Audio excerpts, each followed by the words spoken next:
Say your prayers in a garden early, ignoring steadfastly the dew, the birds, and the flowers, and you will come away overwhelmed by its freshness and joy. Go there in order to be overwhelmed, and, after a certain age, 9 times out of 10, nothing will happen to you. This is Pints with Jack, Season 5, Episode 4. The Four Loves, Chapter 2. Likings and Loves for the Subhuman, Part 2. Good morning, everyone. Pints with Jack is your favourite weekly C.S. Lewis podcast, where 3 friends, Andrew, David and Matt, break down and discuss the works of C.S. Lewis. This season, we're talking about love, slowly working our way through The Four Loves by C.S. Lewis, the book he writes about affection, friendship, romance, and charity. Well, how is everyone today? Well, I'm doing well. I got a big project turned in for my liturgy class, and so I've got Camp Allen on the horizon. That's the C.S. Lewis retreat, sponsored by the C.S. Lewis Foundation. And that's December 3rd and 4th. There's still plenty of spaces to sign up in at Camp Allen in Navasota, Texas, Central Texas. It's going to be a fantastic time. And I am going to bring there a bunch of my vintage books. David and Matt can see behind me. I've got a whole shelf of, I think I've got 8 first editions of the Screwtape Letters, and I just held up to them before the start of the show a set of British first edition Chronicles of Narnia. Lots of other fun things, including a couple of British first edition Four Loves. So got a bunch of things coming. I'll take some of those to Camp Allen, but some of those will be going on eBay here shortly. So keep your eyes out for that. And looking forward to seeing some wonderful Lewis friends and scholars and Lewis lovers who are going to get together in Texas and celebrate the reflections on the Psalms, a book that we haven't really looked at a retreat before. So that's what my week looks like. Plus, we're traveling to Florida for Thanksgiving at the end of the week. So off we go into the wild blue yonder. What about you, Matt? Who's heard of Sister Miriam James? I have. Oh, both of you, the listeners, you couldn't see Andrew put his hand up. I put my hand up because you've been texting us about her this week, all week. Well, she is phenomenal. And I heard her on Matt Fradd, the other Pints podcast, the Lesser Pints podcast. And oh, no bad mouthing. No bad mouthing. The more humble, The predecessor Pints podcast. That's exactly right. And I just fell in love with her story. And so I just bought her book, Loved as I Am, I believe is what it's called, and incredibly beautiful. And so I was texting David and Andrew this because 3 of the first 4 chapters starts with a Lewis quote. So she has the magician's nephew in chapter 1. In the darkness, something was happening at last. A voice had begun to sing. And then she quotes the 4 loves. In God, there is no hunger that needs to be filled, only plenteousness that desires to give. And then the Voyage of Dawn Shunner, the very first tear he made was so deep that I thought it had gone right into my heart. It's just an incredible story. And so, listeners, that was a big way of just teasing you. You guys should all go buy that book, Loved as I Am. And I hope to have her on this show like we were able to get Father Mark Mary. I'm trying to pull a David, book inspires me and just go somehow get the author to come on the show. No, Sister Miriam is wonderful. She came to San Diego for the Steubenville conferences. And I remember I had to pick her up a little later than everyone else. I think her flight was delayed. And so it was just the 2 of us, and I went to take her to a place to get some food, and man, that woman has an ability to read your soul very quickly. It's mildly terrifying. Whoa, well now I definitely need her on. It's gonna be great. Hey, I've been to Steubenville. The conference? No, the university. Oh, nice. Yeah, it's a fantastic one. Some of my cousins have considered going there. When I was traveling with Phil Keggy, we went there, and that was one of the warmest crowds that I've ever seen. And Phil has always wanted to pander. And so the very first song that he played was, "When I Find Myself in Times of Trouble, Mother Mary Comes to Me." And the crowd went crazy. How about you, David? Well, I've been rather sick the last 4 days or so. I think I picked up a bug from one of my nephews. And it basically meant that my stomach decided that it didn't want anything in it at all, ever. So basically, I didn't eat for about 3 days. But fortunately, I'm better now. And it was a wonderful way to prepare for the Nativity fast, because Advent is now just around the corner and the Nativity fast for Byzantines is about to begin. So you might be tempted to sort of splurge a little bit when you know a fasting period's coming up. This didn't allow me to do that. It just sort of prepared the way. The best part is every once in a while I go and scan David's Twitter activity because, he likes to get into some theological discussions. And I notice often his probably most retweeted thing, or not retweeted, but subtweeted, is like the man flu. He brings up the man flu all the time. The man flu is real.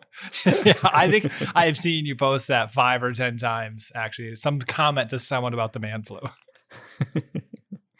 Well, it's been on my mind recently. But other things that have been up, all of the Pints with Jack mugs are now gone. So we got a shipment of 72, I want to say, and we sent out a bunch to the top tier and the second tier below that who have subscribed for over a year. And then we offered the rest of them for sale, and in about a week, they're all gone. Wow. Unreal. Let's reload that thing. Yeah, we will do that when David doesn't have a newborn. Let's get everyone hashtagging the mug life or the Lewis mug life or Pints with Jack mud life. Mug some shot. Sort of Take your mug shot. Take your mug shot Yep. and whatever social media platform, Mug tag life. Pints with Jack. Quite a few people have been sending me pictures, and so I will at least put together a collage later. That's great. Now, Matt, one of the things I was surprised that you didn't mention in your life update is, didn't Taylor Swift do something this week? Oh my goodness! It was actually because of one of our supporters on Patreon that I noticed her album came out. Chris, thank you, Chris. And what there are some hidden gems in that album, because she essentially has a brand new album attached to an old album. It's called From the Vaults, and she brings out old ones. And 2 of the songs in there, a bunch of them actually weren't that good. Probably a good idea to cut them from the original album. But there were 2 in there that were phenomenal. Would have been, in my opinion, the best on the original album. I text my buddies in a group chat. I said, hidden gems. Whoever told her to cut these from the first one needs to be fired. So good. So good. Or maybe promoted, because she's now basically got another album out of it. There you go. There you go. One of the things that I thought about this past week, given the success of The Most Reluctant Convert, was about the status of A Hobbit, A Wardrobe, and A Great War. Listeners might remember that we had Joseph LeConte on the show, because he was the guy behind the book and the docudrama, I think you would call it. Right. So I shot him an email, and he said that episode 1 is in the can, and they're going to be going back to England this spring to complete the production of the rest of the series. I want to say it's 2 more episodes. And if you want to find out more details about that, I put up a short post on pintswithjack.com. That's fantastic. Well, and this episode comes out on the 16th. Is that correct? Is that coming out this week, this Tuesday? No, it's 1 more week away. Aha. So if you, once you're hearing this, you can get into your time travel machine and go back a week to see Most Reluctant Convert. It'll be interesting to see what happens with that. It's in theaters through November 18th. So if you missed it, just keep paying attention to Fellowship for Performing Arts. They've got great stuff coming, and I imagine that's not the last we've heard of this movie. No.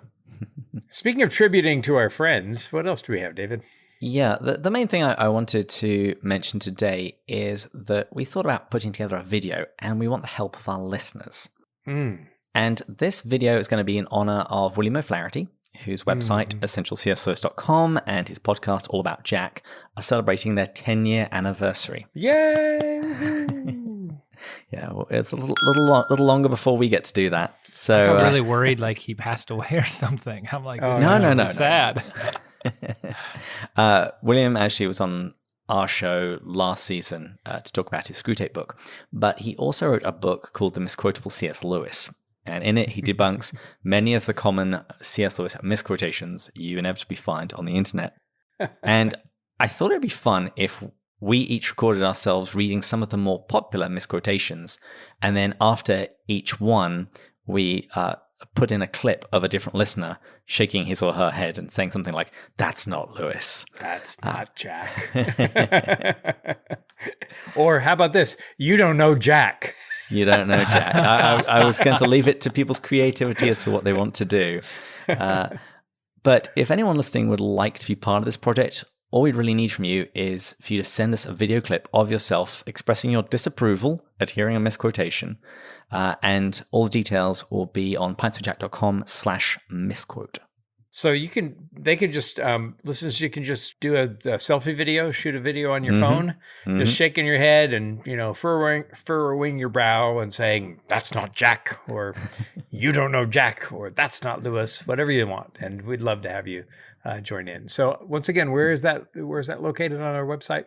So if you just go to pintswithjack.com/misquote, you'll be able to find it. Or if you're listening to this a while later, if you just go to the search bar and type in misquote, you'll find the article.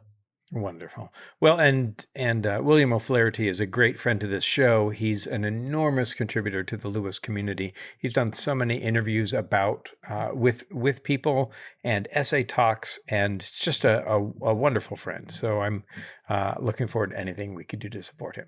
And I would say his podcast is really what oriented me to stuff going on in the Lewis world.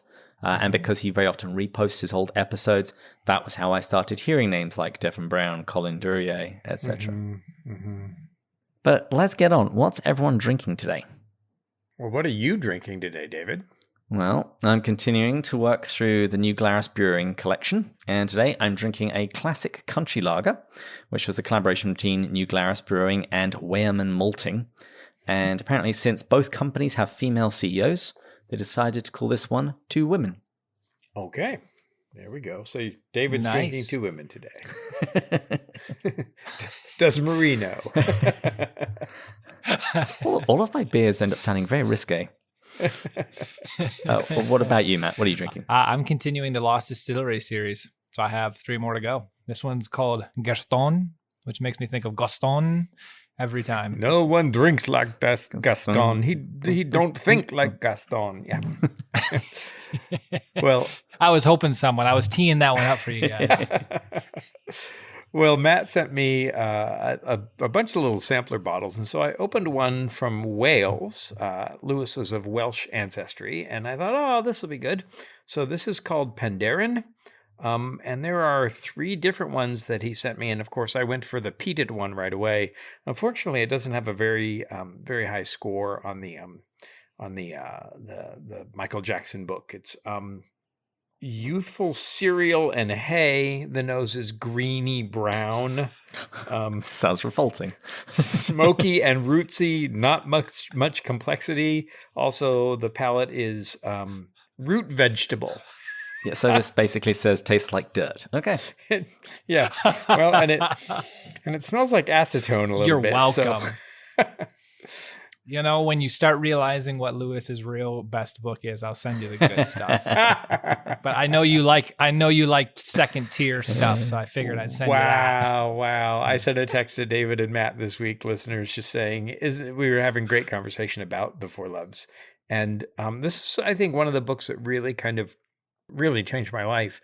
And I think that it draws everything else into focus. So I think by the end of The Four Loves, they'll agree with me about Till We Have Faces. So, David, toast us up. Okay. Well, we don't have anybody in particular to toast.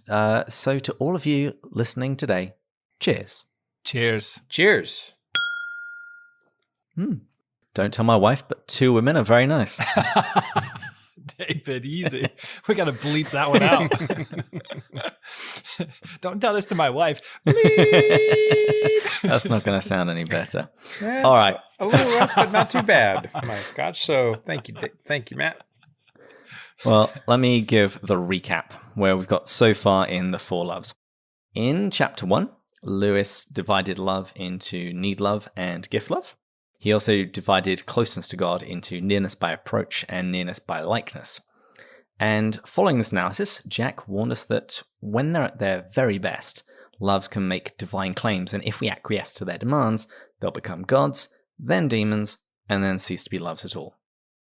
And then last week, we began chapter 2, the catchy titled Likings and Loves for the Subhuman. And Jack began by looking at the subject of pleasures, dividing them once again into two. The first are need pleasures, which require a preceding desire in order to actually be a pleasure. And once satisfied, these kinds of pleasures die on us very quickly, and Lewis says that they foreshadow the need loves that we read about in chapter 1. And the second kind of pleasures are pleasures of appreciation. These are pleasures in and of themselves. He says that these pleasures are much longer lasting, and we feel like we owe the objects of this kind of pleasure our attention. And these appreciative pleasures foreshadow a new category of love, which Jack calls appreciative love.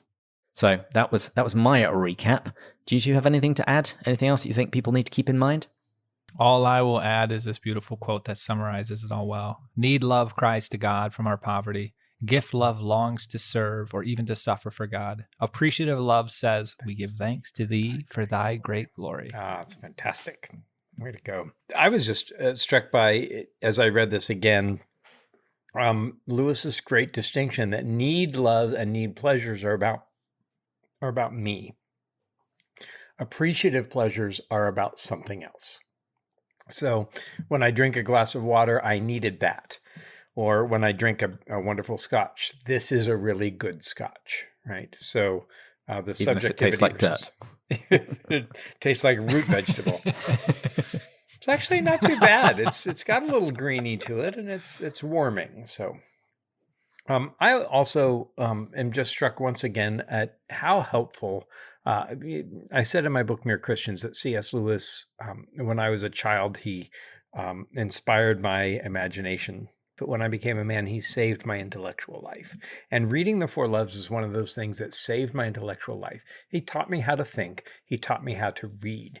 And so his distinction about describing and defining instead of praising or dispraising, I commend again as an excellent tool. He also has a marvelous essay worth looking up called First and Second Things. And fundamentally, his point is when we put first things in the place of second things, the first things usually go wrong. And when we put second things in the place of first things, also wrong. And that's part of what he's talking about here, that love ceases to be a demon when it ceases to be a god. The natural loves should be in second place to our love for God. And when they get out of that proper order, we find all kinds of terrible things happen, and just look around the world. So again, really helpful book to me. We all obviously love Lewis with a passion. But does anyone else notice that Lewis takes a lot of things from like Chesterton, Augustine, Athanasius? First loves, second things. First things is like disordered love, higher ordered loves, lower ordered loves, getting them flipped. I mean, after going to a Chesterton course, half of Lewis's analogies are from Chesterton. And then Son of God became man, so men could be sons of God. Yep.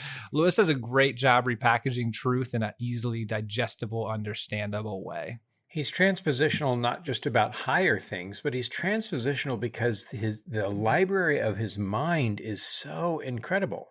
So remember that Lewis remembered everything that he read, and he read almost everything.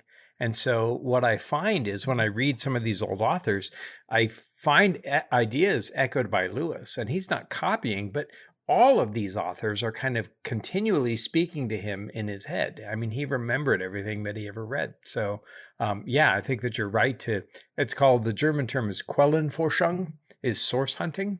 And you can find that in, sources of what Lewis was thinking everywhere. But the way that he synthesizes it, I think, is almost second to none. He does, of course, say that he fancies that he'd never written a book in which he didn't quote George MacDonald. So that's fun too. So the text which we're going to be examining today is a little bit shorter than usual. So I'm hoping that we'll have a slightly shorter episode, maybe even manage to finally get it back under an hour. But before we get to that, here's my 100-word summary. Today, we examine one particular subhuman love, the love of nature. This isn't love of beauty, views, or details of flora and fauna, but receiving the spirit or moods of nature, something Jack says has been debunked by moderns. Lewis rejects the claim that nature is a teacher. He says that in nature we find what we seek, be they beauties or horrors. Despite this, nature can give meaning to the words we use about God, and if we never let nature become a god, and hence a demon, we can continue to have great love for her. So, let's get on to today's text. And I've got a feeling that we're going to be leaning on Andrew rather heavily for his knowledge about romanticism. I shall endeavor to help. I'll try to bring us full circle at the end because the last part of this just moved me. Wisdom. Fantastic. Wisdom, guys, the very end of this. So, to today's text. Jack says he wants to talk about two non-personal loves, two loves for things which are subhuman or less than human. And today we're going to deal with one, and we're going to deal with another next Tuesday. And today's love, as we've mentioned, is love of nature, which Lewis thinks is particularly strong among the English and, for some reason, the Russians. The English I kind of understand, the Russians I'm not quite so sure about. But anyway, love of nature. Lewis clearly has something very specific in mind. I spent many times reading and rereading this section. He's definitely got something very clearly in his mind by this phrase. And he attempts to explain what he means by contrasting the nature lovers he has in mind with two other kinds. And it's kind of funny because he says that the nature lovers that he's thinking of would hate to go on a hike with the other two. Although I should explain for American readers, this is what a ramble is. A ramble is a hike. The first kind that they would hate is a botanist. And he says that this would be intolerable because a botanist would keep drawing their attention to details of individual flora and fauna. And the second kind of person would be a landscape painter. And he says that this would be awful because they would want to hunt out landscapes and views. And William Wordsworth said that this kind of attitude leads to comparison, and it's just pampering yourself with novelties of size and color. And according to the text, Lewis agrees with that assessment. So the kind of people Lewis has in mind, they don't care about minutiae of nature, and they don't care about landscapes. So after saying what love of nature isn't, at least in this particular case, what those people don't care about, he then goes on and tries to give a positive case. And this is what he writes. It is the moods or the spirit that matter. Nature lovers want to receive as fully as possible whatever nature, at each particular time and place, is, so to speak, saying. Interestingly, though, he points out that it doesn't actually have to be something beautiful. He says, the obvious richness, grace, and harmony of some scenes are no more precious to them than the grimness, bleakness, terror, monotony, or visionary dreariness of the others. They want to absorb it into themselves, to be coloured through and through by it. Okay, so that's the first section. I have so many questions. Maybe a good place to start is Wordsworth, because Lewis name drops him. Yeah. And he says that he's the spokesman for the kind of nature lovers that he is talking about. Yeah. Andrew, can you give us some background? Absolutely. And before we get there even, this idea that the nature lovers love the grimness, bleakness, terror, monotony, or visionary of nature. This is not something that Lewis always had. In fact, he owes it to his dear friend Arthur Greaves.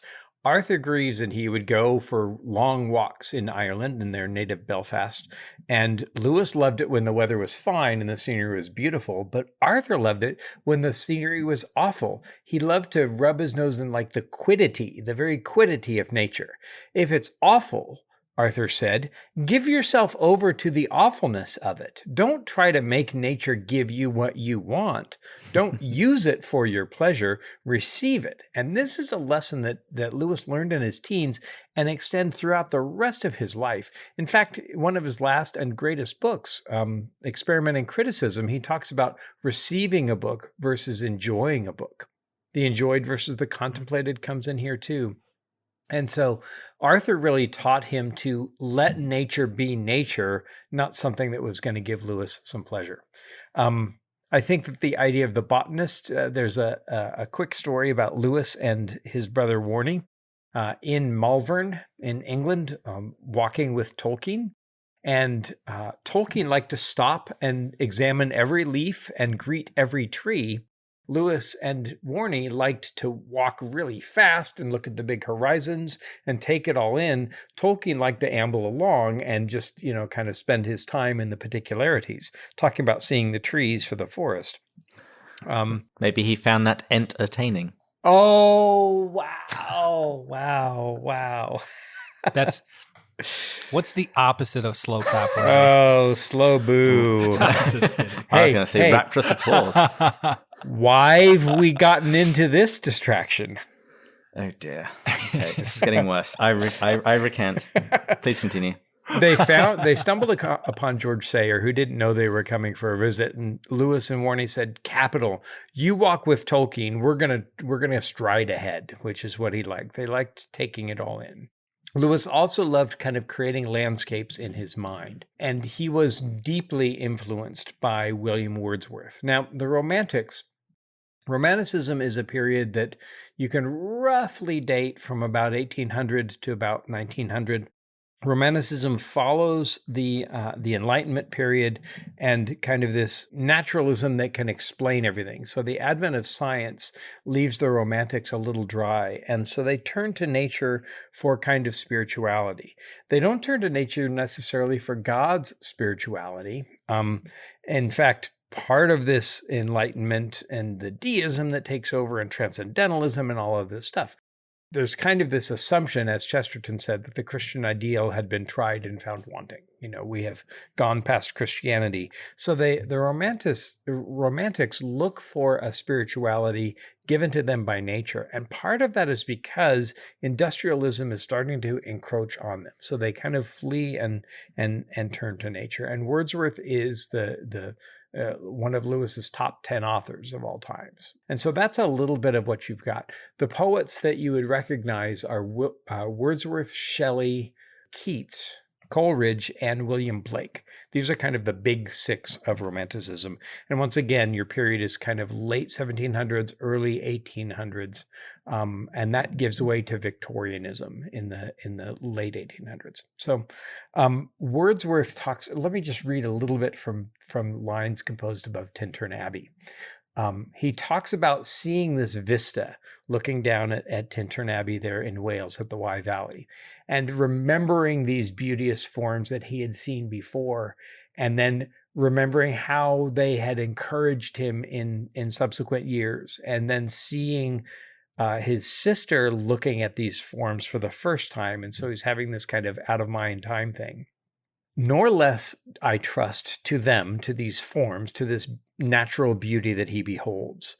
Nor less I trust to them I have owed another gift of aspect more sublime, that blessed mood in which the burden of the mystery, in which the heavy and weary weight of all this unintelligible world is lightened.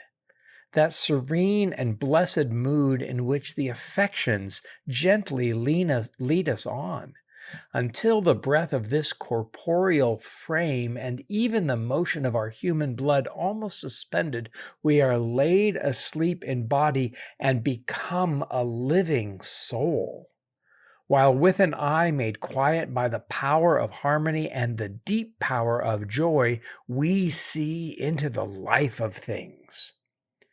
So contemplating natural beauty can give you joy, can give you insight, can give you wisdom.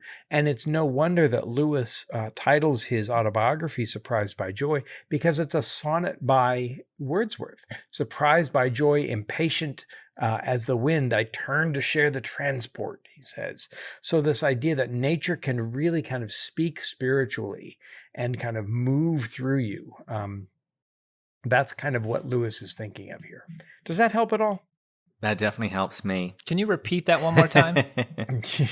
I'll quote you more Tintern. I was wondering where each of you think that you fit in with regards to nature. Are you more like the botanist, the landscape painter, or this other kind of nature lover that he's talking about? I'm a blend of the vista. I'm a sucker for going to a top of a mountain and being like Lewis to get the big perspective and view and a beautiful sunset or a beautiful sunrise. Did that when we were at North Carolina for the retreat and Montreat. That's just my personality. But I also do appreciate both types of landscape. So I love nature, harsh, beautiful, tame, untamed, wild, desert, beautiful. So I'm somewhere between those two, I guess.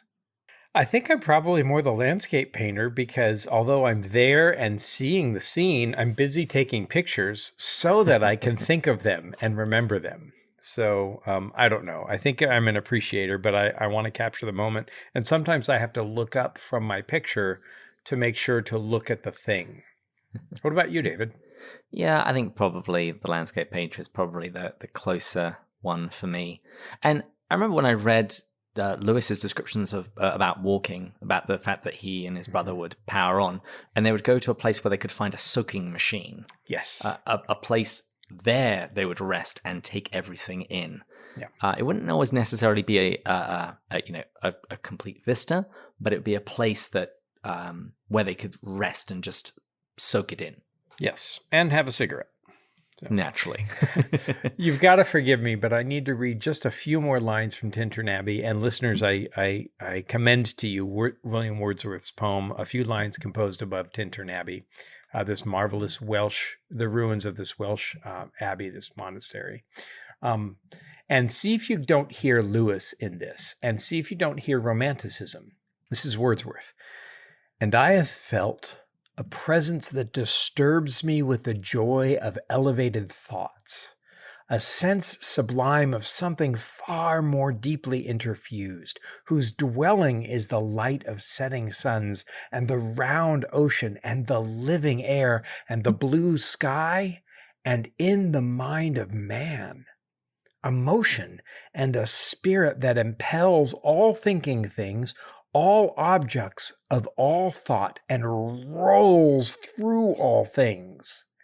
Therefore, am I still a lover of the meadows and the woods and mountains, and of all that we behold from this green earth, of all the mighty world of eye and ear, both what they half create and what perceive, well pleased to recognize in nature and the language of the sense the anchor of my purest thoughts, the nurse, the guide, the guardian of my heart and soul of all my moral being.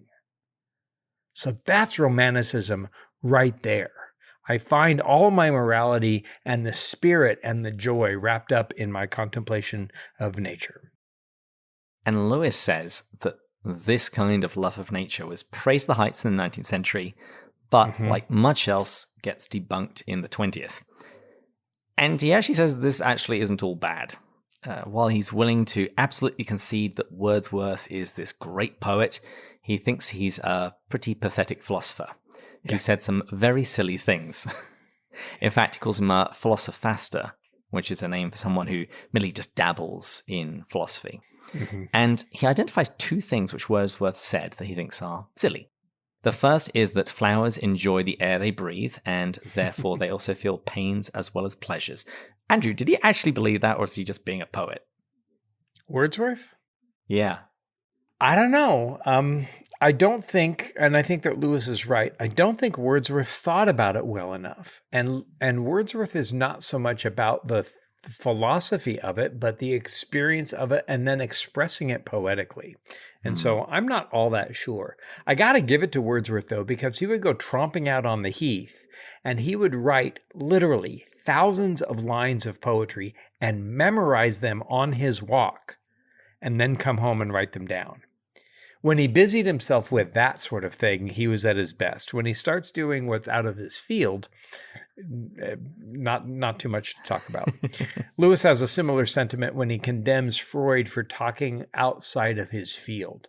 He likes Freud for what Freud does, but when Freud starts to do theology or philosophy in which he's not trained and very much an amateur, Lewis, I think, rightly objects to that.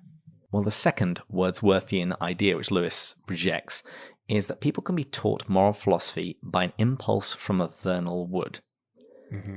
Lewis says that if people are taught moral philosophy by nature, Wordsworth himself might not actually approve of the lessons that they learn. So, Matt, why is that? I wasn't sure explicitly what lessons he was referring to that they would learn, but he had the larger point, which made sense, that you can pull any lessons from nature that you want to pull from nature.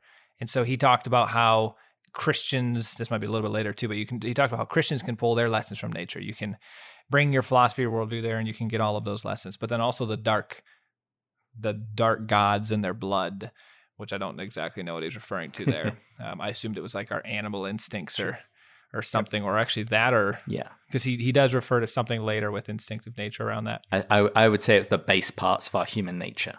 Yeah, and he's like, we can go and validate all of those in the worst sides of them, because you can look into nature and you can see some pretty bad stuff in the animal kingdom, if you want to call it that, and things that are done. And if you just take an evolutionary perspective, you're like, look, they did it in nature, so we can do it in nature. We're just a part of that process.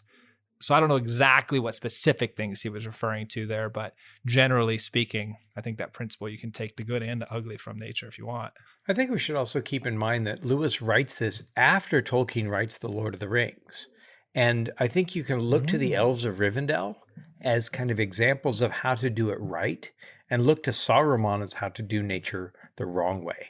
The elves don't glorify nature, nor do they disparage her. They live in harmony with her and they celebrate her. And so these beautiful natural kind of correspondences that happen when they go into the Lothlorien or they go into Rivendell, where you have Saruman, who lives on the edge of Fangorn Forest and only wants to use it to tear it down to burn the trees in order to fuel his machines.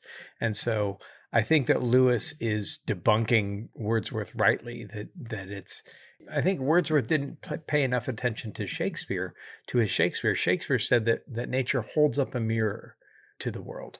And so that's what we should be doing with it, not saying that nature's going to teach us things, because there's nature red in tooth and claw as well, isn't there?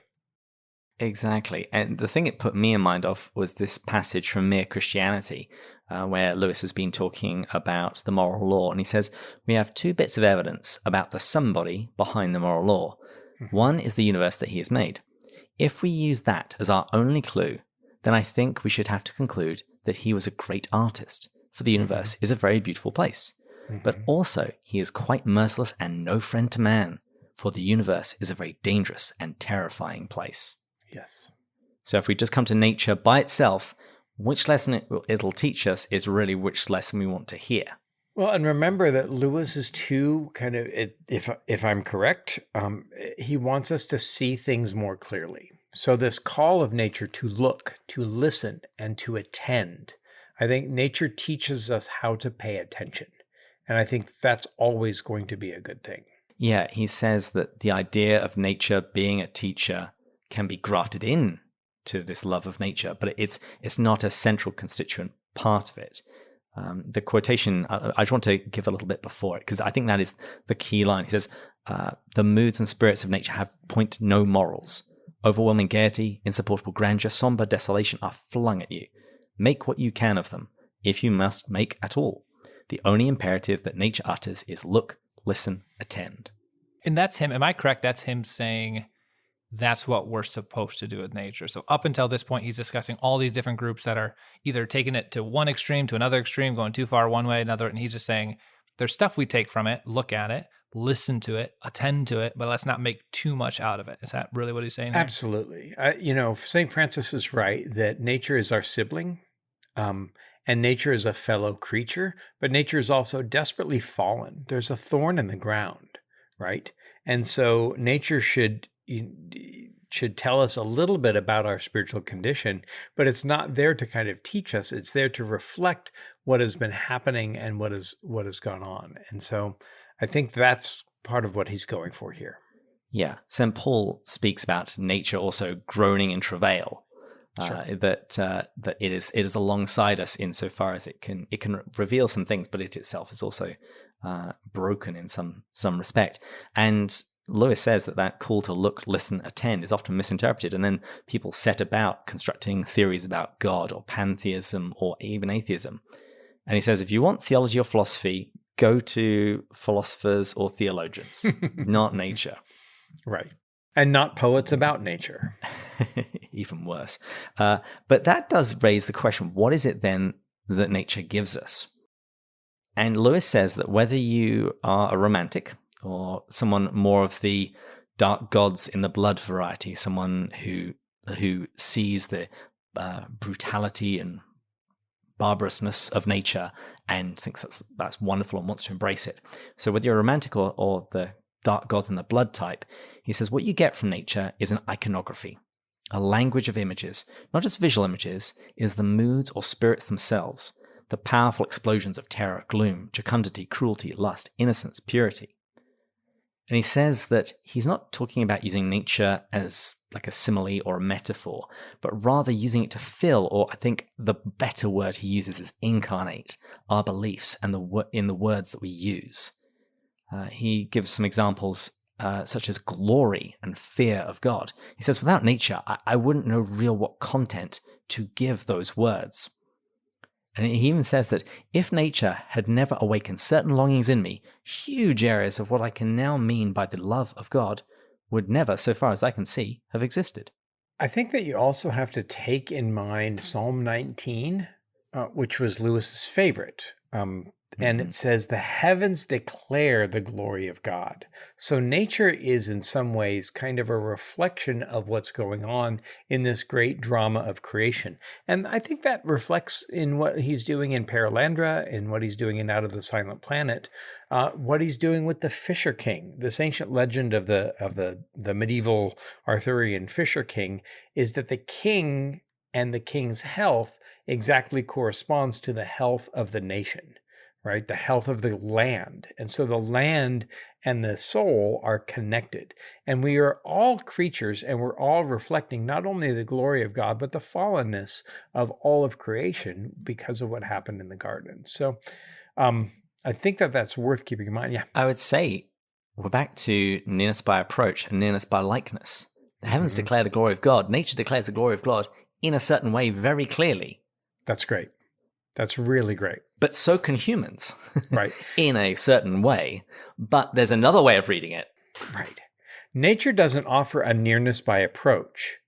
Now, I say this with trepidation because so many people, including I'm sure many of our listeners, will say, oh, I never feel closer to God than when I'm in nature. But going to nature won't just show you closeness to God. And what we normally mean when we say I feel close to God in nature is I feel close to God when I'm at beautiful or large things in nature. We don't feel close to God when we see, I don't know, a swarm of termites like I saw the other day. We don't feel close to God when we see somebody, one animal killing another and dismembering it. We don't feel close to God when we see a Venus flytrap, for goodness sakes. So maybe that's a nearness by likeness, not a nearness by approach. And we mistake our purpose if we go to the ocean in order to feel close to God and can only feel close to God by going to the ocean. Nature should hold us up a mirror or should show us a little bit about the nature of God, but we should look through nature, or what Phil Keaggy calls beyond nature, and he gets that title from Lewis. We should look through nature to its creator. So, and that's what we should always do with creation, whether the creation is love or anything else, the natural loves or anything else. We should look through it to the one who created it. Wow. And Andrew, after we've experienced what you just brought up, the beauty, the nearness of likeness, what do we do next? Well, here we go. We must make a detour, leave the hills and woods, and go back to our studies, to church, to our Bibles, to our knees. Otherwise, the love of nature is beginning to turn into a nature religion. And then even if it does not lead us to the dark gods, it will lead us to the great deal of nonsense. I wanted to put that right there because you get the nearness of likeness, but then how do you get the nearness of approach? It stirs something in you. You see that beauty. Now you got to go back to church. You got to get on your knees. You got to pray. You got to do the things that go from likeness to approach. And that was a part of this chapter that just blew my mind. Absolutely. There's more coming too as we unpack this, but. And the nearness to approach often will mean to turn from nature. And we've got a wonderful quote coming. Well, it was the quote of the week, and we'll close with it. But to turn from nature to nature's author. And let's not forget our screw tape. The enemy is going to be busy about nature, and busy in order to try to turn us even just a little bit away from God. And of course, that's idolatry, to turn from God to the image of God, to turn for what he has done to what I make out of what he has done. And that's always what the enemy is going to try to get us to do. And so part of what happens with nature and part of what Lewis is trying to debunk here is the idolatry that springs from romanticism. And you mentioned Screw Tape, and I hadn't thought about it until now, but remember, there was a letter near the end where Screw Tape says, get him to focus on what's real. Basically, if something is going to bring him closer to God, let him just reduce it to bare facts. Mm-hmm. Whether it's a baby's smile, a beautiful sunrise, whatever, reduce it to the bare facts. But when it's something horrendous, let him see the worst possible implication of it. And remember the Great Divorce. Oh, I always do. But remember the landscape painter, the painter who wanted to paint the light instead of experiencing the light. Okay. Remember that the goal is always to get us off just a little bit. And so it somehow becomes about me rather than about God. If nature makes me feel small and makes God seem great in my eyes, then nature has done what she's supposed to do. If nature involves me in thinking about my reactions to nature or my willingness to capture it, the botanist wants to think about botany and think about the botanist's own expertise. The painter wants to think about the painter's own talent and expertise. But what the enemy wants to think, and that's exactly what the enemy wants to think about us in response to nature. But God wants us to turn away from ourselves, go out of ourselves towards the other. So if nature draws me away from myself, then nature is leading us a good, healthy step along the path towards God. But he says that nature won't verify any theological or metaphysical proposition. No. She will help to show what it means. Mm-hmm. And the word means for Lewis is always huge. The mind being the organ of truth, the imagination being the organ of meaning. Right. And he said we can't come to nature and regard her as a teacher because he says that there are worms in the belly as well as primroses in the woods. Mm-hmm. And he says as soon as you start any process of trying to reconcile those two or saying they don't need reconciliation, you're then into metaphysics. You're into theodicy, explaining suffering in the context of there being a good God. And he says, while those things can be good, they need to be kept separated. This here we keep coming back to define and describe. Don't muddy the waters. And he says that nature gives us images yes. that we can use that can feed our imagination, our organ of meaning. It's exactly why an icon isn't an idol. An idol is an end unto itself. An idol wants to receive our worship, and that's just Screw Tape trying to screw with us, right? An icon wants us to look through the icon to the silent reality behind, right? If an icon helps me to gaze into the gaze of God, if it accurately represents some little bit of God's heart towards me, then an icon is doing its purpose. But an icon is doing its purpose when I forget the icon and I experience the living presence of Christ. An idol will never go past itself. An idol is a doorstop, right? Mm-hmm. And an icon is a window. Looking along. Exactly. Looking at and looking along. It's meditation in a tool shed. What do they teach in schools these days? And so if nature will teach us to look through her and see God's handiwork, or even to look through her and see our humanity's fallenness, all creation's fallenness, if we see cruelty in nature and realize that we screwed things up and God will someday set things to right and bring a new heaven and a new earth, then nature is doing its job. And remember that when nature starts doing its job and we start getting in good relationship to that, Screw Tape's going to get angry, and Screw Tape's going to try and mess that up, get things off, get things in bad proportion. And that's what you see all the time. And that very neatly takes us to the final section, because Lewis ends this discourse on the love of nature by saying that although love of nature needs to be chastened and needs to be limited, we don't have to surrender it to the 20th century debunkers. Mm-hmm. Our journey to God, while helped to some degree by nature, and for some people it's utterly indispensable, it will necessarily involve a transition from nature to the ugly little church in a poor part of London. In the text, that's what it's referring to when it talks about an East End parish. He writes, Nature cannot satisfy the desires she arouses, nor answer theological questions, nor sanctify us. And he says that love of nature can actually continue to help us, particularly if we have kept our love of nature in proportion. If it's not set up as a god, it won't become a demon, and therefore it'll remain true and authentic love. And this is something which Lewis claims that the poets fail to do. Nature dies on those who try to live for a love of nature. Coleridge ended by being insensible to her, Wordsworth by lamenting that the glory had passed away. And remember what Lucy says at the end of the Voyage of the Dawn Treader, when Aslan tells her that she'll never come back to Narnia, and everybody else despairs, but Lucy, as usual, sees through things, and she says, Aslan, it isn't Narnia, it's you. How can we possibly live if we won't ever meet you? And of course, Aslan reminds her that they will meet him, but you'll meet me because I have another name there, and I brought you into Narnia, or I brought you into nature so that you can learn my name, right?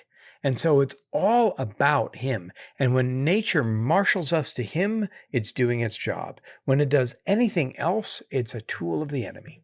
And this was the part that started to blow my mind, because David, I think when you mentioned it would become a demon, there's one little thing you didn't state that he wrote: demons never keep their promises. Yeah, I should have included that. That's a great line. It's true. That to me was like the core thesis of this. It's the nature became a god, thus it became a demon, and it doesn't keep its promise. It dies on those who try to live for the love of nature. They can't retain what nature offers because they're using it improperly, not using it in the way that Andrew, you just described 5 minutes ago, which was a beautiful way to do it.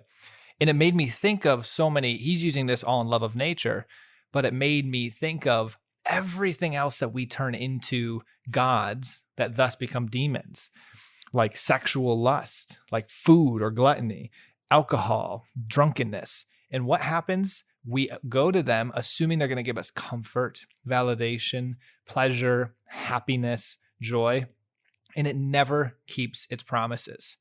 And it makes me think of Chesterton, who wrote that Christianity saved paganism from itself. Yes. He was a big believer. He actually says if he wasn't a Christian, he would have been a pagan, because they get a lot right, this beauty of nature, but they take it to the extreme, to that idol worship. And then it falls short. It needed the boundaries of Christianity on how far you go with nature. And so I think Lewis is bringing all this in. And when I was reading this, I was like, oh, I'm loving this. And it made me think of this one tweet of this one gentleman that I've followed for a long time on Twitter, a wonderful Catholic person. He wrote, "What sex, drugs, and alcohol promised me, Jesus and the church gave me." Well, and remember, love ceases to be a demon when it ceases to be a god. Love or nature or anything else becomes godlike when it turns from itself. To be a demon is to turn inward. We learned that from Screwtape. To be godlike or loving is to turn outward. And so love, nature, anything in our lives will become godlike when it turns us from ourselves, and will become demonic when it turns us inward. And I think that that's one of the great points about this chapter. And although it's been difficult and rough going, I'm glad that this chapter and this introduction start us off in this book. And that's rather nice timing, because I hear the last bell. Thanks to all of our listeners, Patreon supporters, particularly our top-tier supporters: Bud, Shane, John, Kevin, Brian, Kay, Monique, Paul, Kimberly, Gillis, Gary, Stephen, Matt, Jeff, Kelly, Chris, John, Kate, Peter, and Rowdy. As always, please follow us on social media. Check out our website, pintsofjack.com. The amount of material that is going up there has been increasing rapidly, and it's also the place where you can pick up the merchandise, t-shirts, and glasses. But as I said in the intro, all of the coffee mugs are gone until we do another run, which I think will probably be next season. But if you've been enjoying the season so far, please feel free to share it with a friend, and who knows, maybe start a discussion group. Just started the planning for a new discussion group here in Wisconsin in the new year. So if David doesn't have enough things going on in his life. Oh, it's like being a parent's easy now. I've got all that nailed. Well, what a great glorious father, I hour bet. to spend with you all. We actually kept it under an hour as long as we finish up. So please join us next time. When we'll be going further up. And further in. Cheers. Cheers. Cheers.